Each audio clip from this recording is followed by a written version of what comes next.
Chapter 9. Meg Goes to Vanity Fair. I do think it was the most fortunate thing in the world that those children should have the measles just now, said Meg, one April day as she stood packing the Go Abroad trunk in her room, surrounded by her sisters. And so nice of Annie Moffat not to forget her promise. A whole fortnight of fun would be regularly splendid, replied Jo, looking like a windmill as she folded skirts with her long arms. And such lovely weather. I'm so glad of that, added Beth, tidily sorting neck and hair ribbons in her best box, lent for the great occasion. I wish I was going to have a fine time and wear all these nice things, said Amy, with her mouth full of pins as she artistically replenished her sister's cushion. I wish you were all going, but as you can't, I shall keep my adventures to tell you when I come back. I'm sure it's the least I can do, and you have been so kind lending me things and helping me get ready, said Meg, glancing round the room at the very simple outfit, which nearly seemed perfect in their eyes. What did Mother give you out of the treasure box? Asked Amy, who had not been present at the opening of a certain cedar chest, in which Mrs. March kept a few relics of past splendor as gifts for her girls when the proper time came. A pair of silk stockings, that pretty carved fan, and a lovely blue sash. I wanted the violet silk, but there isn't time to make it over, so I must be contented with my old tarlatan. It will look nicely over my new muslin skirt, and the sash will set it off beautifully. I wish I hadn't smashed my coral bracelet, for you might have had it, said Jo, who loved to give and lend, but whose possessions were usually too dilapidated to be of much use. There is a lovely old-fashioned pearl set in the treasure box, but Mother said real flowers were the prettiest ornament for a young girl, and Laurie promised to send me all I want, replied Meg. Now let me see. There's my new gray walking suit. Just curl up the feather in my hat, Beth. Then my poplin for Sunday, and the small party. It looks heavy for spring, don't it? The violet silk would be so nice. Oh, dear. Never mind, you've got the tarlatan for the big party, and you always look like an angel in white, said Amy, brooding over the little store of finery in which her soul delighted. It isn't low-necked, and it don't sweep enough, but it will have to do. My blue house dress looks so well turned and freshly trimmed, that I feel as if I'd got a new one. My silk sack isn't a bit the fashion, and my bonnet don't look like Sally's. I didn't like to say anything, but I was sadly disappointed in my umbrella. I told Mother black with a white handle, but she forgot and bought a green one with the ugly yellowish handle. It's strong and neat, so I ought not to complain, but I know I shall feel ashamed of it beside Annie's silk one with a gold top, sighed Meg, surveying the little umbrella with great disfavor. Change it, advised Jo. I won't be so silly or hurt Marmy's feelings when she took so much pains to get my things. It's a nonsensical notion of mine, and I'm not going to give up to it. My silk stockings and 2 pairs of spandy gloves are my comfort. You are a dear to lend me yours, Jo. I feel so rich and sort of elegant with 2 new pairs and the old ones cleaned up for common. And Meg took a refreshing peep at her glove box. Annie Moffat has blue and pink bows on her nightcaps. Would you put some on mine? She asked, as Beth brought up a pile of snowy muslins, fresh from Hannah's hands. No, I wouldn't, for the smart caps won't match the plain gowns without any trimming on them. Poor folks shouldn't rig, said Jo decidedly.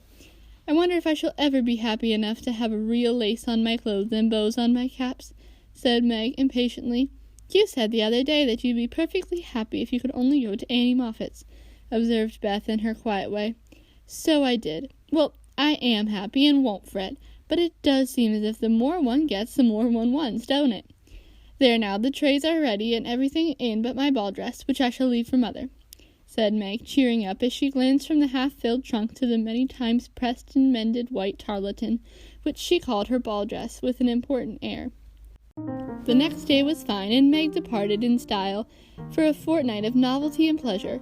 Mrs. March had consented to the visit rather reluctantly, fearing that Margaret would come back more discontented than she had went, but she had begged so hard, and Sally had promised to take good care of her, and a little pleasure seemed so delightful after a winter of hard work, that the mother yielded, and the daughter went to her first taste of fashionable life.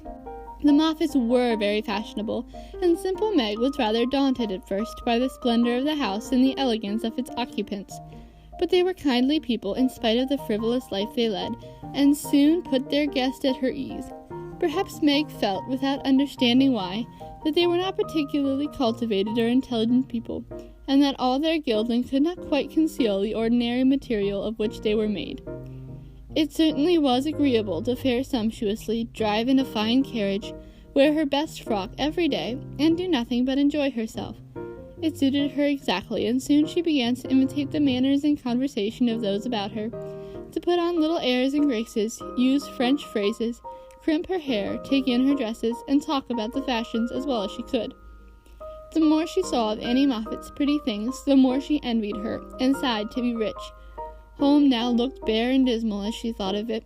Work grew harder than ever, and she felt that she was a very destitute and much injured girl, in spite of the new gloves and silk stockings. She had not much time for repining, however, for the 3 young girls were busily employed in having a good time. They shopped, walked, rode, and called all day, went to theaters and operas, or frolicked at home in the evening, for Annie had many friends and knew how to entertain them. Her older sisters were very fine young ladies, and one was engaged, which was extremely interesting and romantic, Meg thought. Mr. Moffat was a fat, jolly old gentleman who knew her father, and Mrs. Moffat, a fat, jolly old lady, who took as great a fancy to Meg as her daughter had done. Everyone petted her, and Daisy, as they called her, was in a fair way to have her head turned. When the evening for the small party came, she found that the poplin wouldn't do at all, for the other girls were putting on thin dresses and making themselves very fine indeed. So out came the tarletan, looking older, limper, and shabbier than ever, beside Sally's crisp new one. Meg saw the girls glance at it, then at one another, and her cheeks began to burn, for with all her gentleness she was very proud. No one said a word about it, but Sally offered to dress her hair, and Annie to tie her sash, and Belle, the engaged sister, praised her white arms, but in their kindness Meg saw only pity for her poverty, and her heart felt very heavy as she stood by herself, while the others laughed, chattered, prinked, and flew about like gauzy butterflies. The hard, bitter feeling was getting pretty bad when the maid brought in a box of flowers. Before she could speak, Annie had the cover off, and all were exclaiming at the lovely roses, heath, and ferns within. "It's for Belle, of course. George always sends her some, but these are altogether ravishing," cried Annie with a great sniff. "They are for Miss March," the man said. "And here's a note," put in the maid, holding it to Meg. "What fun! Who are they from? Didn't know you had a lover," cried the girls, fluttering about Meg in a high state of curiosity and surprise. "The note is from Mother, and the flowers from Laurie," said Meg, simply, yet much gratified that he had not forgotten her. "Oh, indeed," said Annie, with a funny look, as Meg slipped the note into her pocket, as a sort of talisman against envy, vanity, and false pride. For the few loving words had done her good, and the flowers cheered her up by their beauty. Feeling almost happy again, she laid by a few ferns and roses for herself, and quickly made up the rest in dainty bouquets for the breasts, hair, or skirts of her friends, offering them so prettily that Clara, the elder sister, told her that she was the sweetest little thing she ever saw, and they looked quite charmed with her small attention. Somehow the kind act finished her despondency, and when all the rest went to show themselves to Mrs. Moffat, she saw a happy, bright-eyed face in the mirror as she laid her ferns against her rippling hair, and fastened the roses in the dress that didn't strike her as so very shabby now. She enjoyed herself very much that evening, for she danced to her heart's content. Everyone was very kind, and she had 3 compliments. Annie made her sing, and someone said she had a remarkably fine voice. Major Lincoln asked who the fresh little girl with the beautiful eyes was, and Mr. Moffat insisted on dancing with her because she didn't dawdle but had some spring in her, as he gracefully expressed it. So altogether she had a very nice time, till she overheard a bit of conversation which disturbed her extremely. She was sitting just inside the conservatory, waiting for her partner to bring her an ice, when she heard a voice ask on the other side of the flowery wall, "How old is he?" 16 or 17, I should say," replied another voice. "It would be a grand thing for one of those girls, wouldn't it? Sally says they are very intimate now, and the old man quite dotes on them. Mrs. M. has made her plans, I dare say, and will play her cards well, early as it is." "The girl evidently doesn't think of it yet," said Mrs. Moffat. "She told that fib about her mamma as if she did know, and colored up when the flowers came, quite prettily. Poor thing, she'd be so nice if she was only got up in style." "Do you think she'd be offended if we offered to lend her a dress for Thursday?" asked another voice. "She's proud, but I don't believe she'd mind, for that dowdy tarletan is all she's got. She may tear it tonight, and that will be a good excuse for offering a decent one." "We'll see. I shall ask young Lawrence as a compliment to her, and we'll have fun about it afterward." Here Meg's partner appeared, to find her looking much flushed and rather agitated. She was proud, and her pride was useful just then, for it helped her hide the mortification, anger, and disgust at what she had just heard, for, innocent and unsuspicious as she was, she could not help but understanding the gossip of her friends. She tried to forget it, but could not, and kept repeating to herself, "Mrs. M. has made her plans, that fib about her mamma, and dowdy Tarleton," till she was ready to cry, and rush home to tell her troubles, and ask for advice. As that was impossible, she did her best to seem gay, and being rather excited, she succeeded so well that no one dreamed what an effort she was making. She was very glad when it was all over, and she was quiet in her bed, where she could think and wonder and fume till her head ached, and her hot cheeks were cooled by a few natural tears. Those foolish yet well-meant words had opened a new world to Meg, and much disturbed the peace of the old one, in which till now she had lived as happily as a child. Her innocent friendship with Laurie was spoiled by the silly speeches she had overheard. Her faith in her mother was a little shaken by the worldly plans attributed to her by Mrs. Moffat, who judged others by herself, and the sensible resolution to be contented with the simple wardrobe which suited a poor man's daughter was weakened by the unnecessary pity of girls, who thought a shabby dress one of the greatest calamities under heaven. Poor Meg had a restless night, and got up heavy-eyed, unhappy, half resentful toward her friends, and half ashamed of herself for not speaking out frankly and setting everything right. Everybody dawdled that morning, and it was noon before the girls found energy enough even to take up their worsted work. Something in the manner of her friends struck Meg at once. They treated her with more respect, she thought, and took quite a tender interest in what she said, and looked at her with eyes that plainly betrayed curiosity.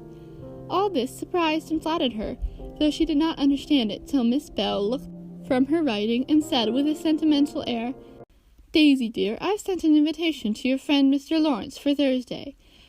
We should like to know him, and it's only a proper compliment to you." Meg colored, but a mischievous fancy to tease the girls made her reply demurely, "You are very kind, but I'm afraid he won't come." "Why not, chérie?" asked Miss Bell. "He's too old." "My child, what do you mean? What is his age, I beg to know?" cried Miss Clara. "Nearly 70, I believe," answered Meg, counting stitches to hide the merriment in her eyes. "You sly creature, of course we meant the young man," exclaimed Miss Bell, laughing.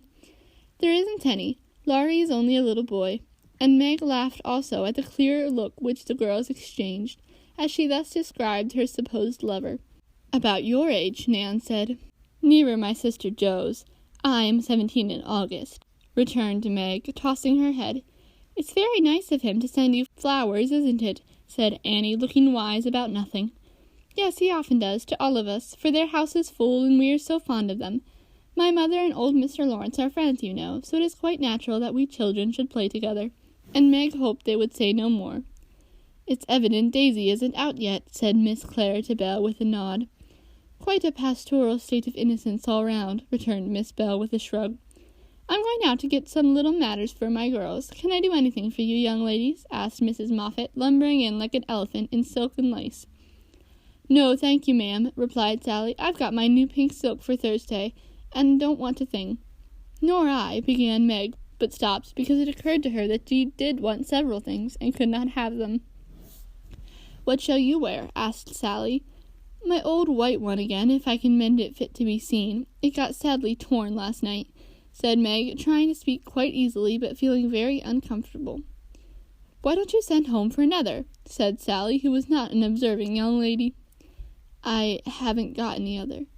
It cost Meg an effort to say that, but Sally did not see it, and exclaimed in amiable surprise, "Only that? How funny!" She did not finish her speech, for Belle shook her head at her, and broke in, saying kindly, "Not at all. Where is the use of having a lot of dresses when she isn't out? There's no need of sending home, Daisy, even if you had a dozen, for I've got a sweet blue silk laid away, which I've outgrown, and you shall wear it to please me, won't you, dear?" "You are very kind, but I don't mind my old dress, if you don't. It does well enough for a little girl like me," said Meg. "Now do let me please myself by dressing you up in style. I admire to do it, and you'd be a regular little beauty, with a touch here and there. I shan't let anyone see you till you are done, and then we'll burst upon them like Cinderella and her godmother going to the ball," said Belle in her persuasive tone. Meg couldn't refuse the offer so kindly made, for a desire to see if she would be a little beauty after touching up caused her to accept and forget all her former uncomfortable feelings toward the Moffats. On the Thursday evening, Belle shut herself up with her maid, and between them, they turned Meg into a fine lady. They crimped and curled her hair, they polished her neck and arms with some fragrant powder, touched her lips with coralline salve to make them redder, and Hortense would have added a soupçon of rose if Meg had not rebelled. They laced her into a sky-blue dress which was so tight she could hardly breathe, and so low in the neck that modest Meg blushed at herself in the mirror. A set of silver filigree was added, bracelets, necklace, brooch, and even earrings, for Hortense tied them on with a bit of pink silk which did not show. A cluster of tea rosebuds at the bosom and a ruche reconciled Meg to the display of her pretty white shoulders, and a pair of high-heeled blue silk boots satisfied the last wish of her heart. A laced handkerchief, a plumy fan, and a bouquet in a silver holder finished her off, and Miss Belle surveyed her with the satisfaction of a little girl with a newly dressed doll. "Mademoiselle is charmante, très jolie, if she not," cried Hortense, clasping her hands in an affected rapture. "Come and show yourself," said Miss Belle, leading the way to the room where the others were waiting. As Meg went rustling after her with her long skirts trailing, her earrings tinkling, her curls waving, and her heart beating, she felt as if her fun had really begun at last, for the mirror had plainly told her that she was a little beauty. Her friends repeated the pleasing phrase enthusiastically, and for several minutes she stood, like the jackdaw in the fable, enjoying her borrowed plumes, while the rest chattered like a party of magpies. "While I dress, do you drill her, Nan, in the management of her skirt and those French peels, or she will trip herself up. Put your silver butterfly in the middle of that white barb, and catch up that long curl on the left side of her head, Clara, and don't any of you disturb the charming work of my hands," said Beth as she hurried away, looking well pleased with her success. "I'm afraid to go down, I feel so queer and stiff and half-dressed," said Meg to Sally as the bell rang, and Mrs. Moffat sent to ask the young ladies to appear at once. "You don't look a bit like yourself, but you are very nice. I'm nowhere beside you, for Belle has heaps of taste, and you're quite French, I assure you. Let your flowers hang, don't be so careful of them, and be sure you don't trip," returned Sally, trying not to care that Meg was prettier than herself. Keeping that warning carefully in mind, Margaret got safely downstairs and sailed into the drawing rooms, where the Moffats and a few early guests were assembled. She very soon discovered that there is a charm about fine clothes which attracts a certain class of people and secures their respect. Several young ladies who had taken no notice of her before were very affectionate all of a sudden. Several young gentlemen, who had only stared at her at the other party, now not only stared, but asked to be introduced, and said all manner of foolish but agreeable things to her, and several old ladies who sat on sofas and criticized the rest of the party, inquired who she was with an air of interest. She heard Mrs. Moffat reply to one of them, "Daisy March, father a colonel in the army, one of our first families, but reverses of fortune, you know, intimate friends of the Lawrences, sweet creature, I assure you. My Ned is quite wild about her." "Dear me," said the old lady, putting up her glass for another observation of Meg, who tried to look as if she had not heard, and been rather shocked at Mrs. Moffat's fibs. The queer feeling did not pass away, but she imagined herself acting the new part of a fine lady, and so got on pretty well, though the tight dress gave her a side-ache, the train kept getting under her feet, and she was in constant fear lest her earrings should fly off and get lost or broken. She was flirting her fan and laughing at the feeble jokes of a young gentleman who tried to be witty, when she suddenly stopped laughing and looked confused, for just opposite she saw Laurie. He was staring at her with undisguised surprise, and disapproval also, she thought. For though he bowed and smiled, yet something in his honest eyes made her blush, and wish she had her old dress on. To complete her confusion, she saw Belle nudge Amy, and both glanced from her to Laurie, who she was happy to see looked unusually boyish and shy. "Silly creatures, to put such thoughts into my head. I won't care for it, or let it change me a bit," thought Meg, and rustled across the room to shake hands with her friend. "I'm glad you came, for I was afraid you wouldn't," she said with her most grown-up air. "Joe wanted me to come and tell her how you looked, so I did," answered Laurie, without turning his eyes upon her, though he half smiled at her maternal tone. "What shall you tell her?" asked Meg, full of curiosity to know his opinion of her, yet feeling ill at ease with him for the first time. "I shall say I didn't know you, for you looked so grown up and unlike yourself. I'm quite afraid of you," he said, fumbling at his glove button. "How absurd of you! The girls dressed me up for fun, and I rather like it. Wouldn't Jo stare if she saw me?" said Meg, bent on making him say whether he thought her improved or not. "Yes, I think she would," returned Laurie gravely. "Don't you like me so?" asked Meg. "No, I don't," was the blunt reply. "Why not?" in an anxious tone. He glanced at her frizzled head, bare shoulders, and fantastically trimmed dress, with an expression that abashed her more than his answer, which had not a particle of his usual politeness about it. "I don't like fuss and feathers." That was altogether too much from a lad younger than herself, and Meg walked away, saying petulantly, "You are the rudest boy I ever saw." Feeling very much ruffled, she went and stood at a quiet window to cool her cheeks, for the tight dress gave her an uncomfortably brilliant color. As she stood there, Major Lincoln passed by, and a minute after she heard him saying to his mother, "They are making a fool of that little girl. I wanted you to see her, but they have spoiled her entirely. She is nothing but a doll tonight." "Oh dear," sighed Meg, "I wish I'd been sensible and worn my own things, when I should not have disgusted other people or felt so uncomfortable and ashamed of myself." She leaned her forehead on the cool pane and stood half hidden by the curtains, never minding that her favorite waltz had begun, till someone touched her, and turning, she saw Laurie looking penitent as he said, with his very best bow and his hand out, "Please forgive my rudeness and come and dance with me." "I'm afraid it will be too disagreeable to you," said Meg, trying to look offended and failing entirely. "Not a bit of it. I'm dying to do it. Come, I'll be good. I don't like your gown, but I do think you are just splendid." And he waved his hands as if words failed to express his admiration. Meg smiled and relented, and whispered as they stood waiting to catch the time, "Take care my skirt don't trip you up. It's the plague of my life, and I was a goose to wear it." "Pin it round your neck, and then it will be useful," said Laurie, looking down at the little boots, which he evidently approved of. Away they went, fleetly and gracefully, for having practiced at home, they were well matched, and the blithe young couple were a pleasant sight to see, as they twirled merrily round and round, feeling more friendly than ever after their small tiff. "Laurie, I want you to do me a favor, will you?" said Meg, as he stood fanning her when her breath gave out, which it did very soon, though she would not own why. "Won't I?" said Laurie with alacrity. "Please don't tell them at home about my dress tonight. They won't understand the joke, and it will worry Mother." "Then why did you do it?" said Laurie's eyes so plainly, that Meg hastily added, "I shall tell them myself, all about it, and confess to Mother how silly I've been. But I'd rather do it myself, so you'll not tell, will you? I give you my word I won't. Only, what shall I say when they ask me? Just say I looked nice and was having a good time. I'll say the first with all my heart. But how about the other? You don't look as if you were having a good time. Are you?"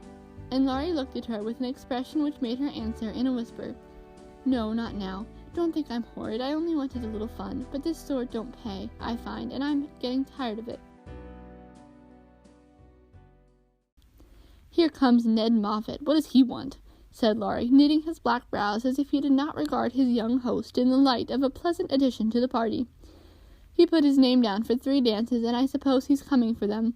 What a bore," said Meg, assuming a languid air which amused Laurie immensely.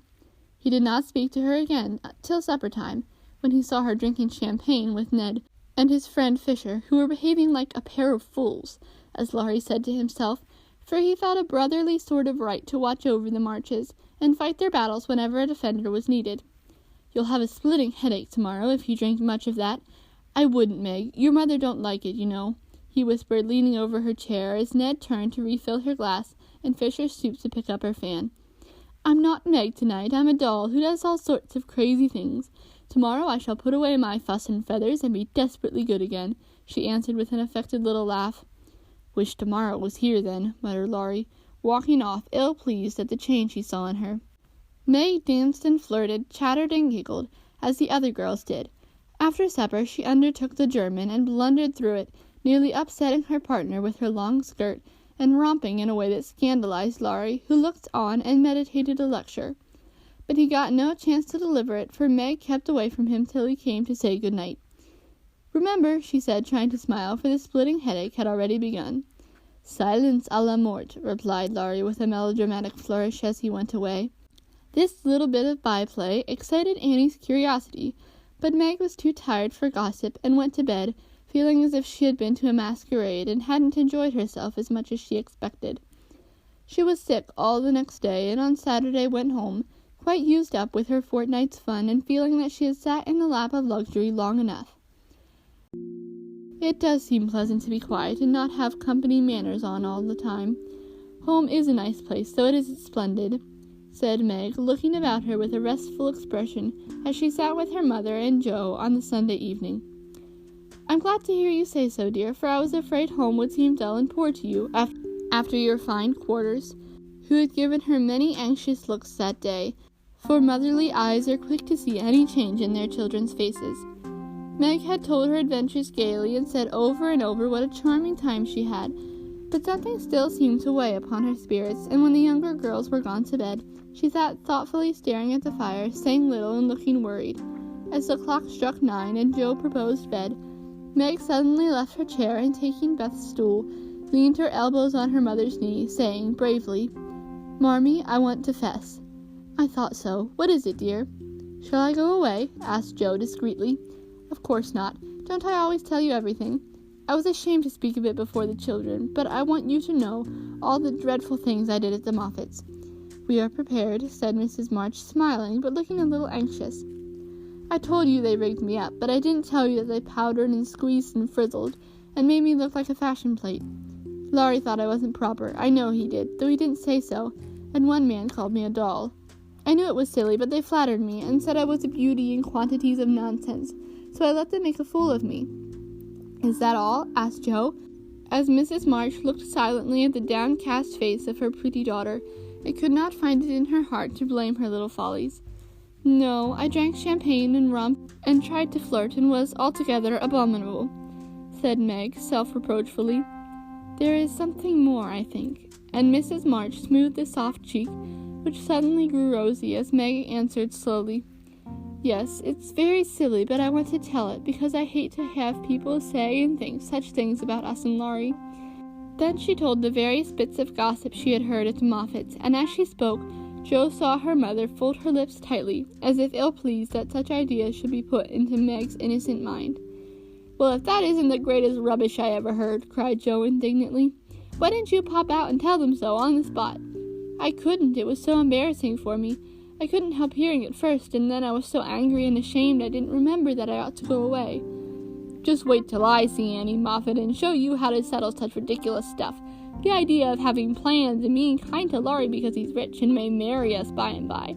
Won't he shout when I tell him what those silly things say about us poor children?" And Joe laughed as if, on second thought, the thing struck her as a joke. "If you tell Laurie I'll never forgive you, she mustn't, must she, Mother?" said Meg, looking distressed. "No, you never repeat that foolish gossip, and forget it as soon as you can," said Mrs. March gravely. "I was very unwise to let you go among people of whom I know so little. Kind, I dare say, but worldly, ill-bred, and full of those vulgar ideas about young people. I am more sorry than I can express for the mischief this visit may have done you, Meg." "Don't be sorry, I won't let it hurt me. I'll forget all the bad and remember only the good. For I did enjoy a great deal, and thank you very much for letting me go. I'll not be sentimental or dissatisfied, Mother. I know I'm a silly little girl, but I'll stay with you till I'm fit to take care of myself. But it is nice to be praised and admired, and I can't help saying I like it," said Meg, looking half ashamed of the confession. "That is perfectly natural and quite harmless if the liking does not become a passion, and lead one to do foolish or unmaidenly things. Learn to know and value the praise which is worth having, and to excite the admiration of excellent people by being modest as well as pretty, Meg." Margaret sat thinking a moment, while Joe stood with her hands behind her, looking both interested and a little perplexed, for it was a new thing to see Meg blushing and talking about admiration, lovers, and things of that sort. And Joe felt as if, during that fortnight, her sister had grown up amazingly, and was drifting away from her into a world where she could not follow. "Mother, do you have plans, as Mrs. Moffat said?" asked Meg bashfully. "Yes, my dear, I have a great many. All mothers do, but mine differs somewhat from Mrs. Moffat's, I suspect. I will tell you some of them. for the time has come when a word may set this romantic little head and heart of yours right on a very serious subject. You are young, Meg, but not too young to understand me, and mother's lips are the fittest to speak of such things to girls like you. Joe, your turn will come in time, perhaps, so listen to my plans and help me carry them out if they are good. Joe went and sat on one arm of the chair, looking as if she thought they were about to join in some very solemn affair. Holding a hand of each, and watching the two young faces wistfully, Mrs. March said in her serious yet cheery way, I want my daughters to be beautiful, accomplished, and good, to be admired, loved, and respected, to have a happy youth, to be well and wisely married, and to lead useful, pleasant lives, with as little care and sorrow to try them as God sees fit to send. To be loved and chosen by a good man is the best and sweetest thing which can happen to a woman, and I sincerely hope my girls may know this beautiful experience. It is natural to think of it, Meg, right to hope and wait for it, and wise to prepare for it, so that when the happy time comes, you may feel ready for the duties and worthy of the joy. My dear girls, I am ambitious for you, but not to have you make a dash in the world, marry rich men merely because they are rich, or have splendid houses which are not homes because love is wanting. Money is a needful and precious thing, and when well used, a noble thing, but I never want you to think it is the first or only price to strive for. I'd rather see you poor men's wives, if you were happy, beloved, contented, than queens on thrones, without self-respect and peace. Poor girls don't stand any chance, Belle says, unless they put themselves forward, sighed Meg. Then we'll be old maids, said Joe stoutly. Right, Joe. Better to be happy old maids than unhappy wives or unmaidenly girls running about to find husbands, said Mrs. March decidedly. Don't be troubled, Meg. Poverty seldom daunts a sincere lover. Some of the best and most honored women I know were poor girls, but so love-worthy that they were not allowed to be old maids. Leave these things to time. Make this home happy, so that you may be fit for homes of your own, if they are offered you, and contented here if they are not. One thing remember, my girls. Mother is always ready to be your confidant, father to be your friend, and both of us trust and hope that our daughters, whether married or single, will be the pride and comfort of our lives. We will, Marvy, we will, cried both, with all their hearts as she bade them good night.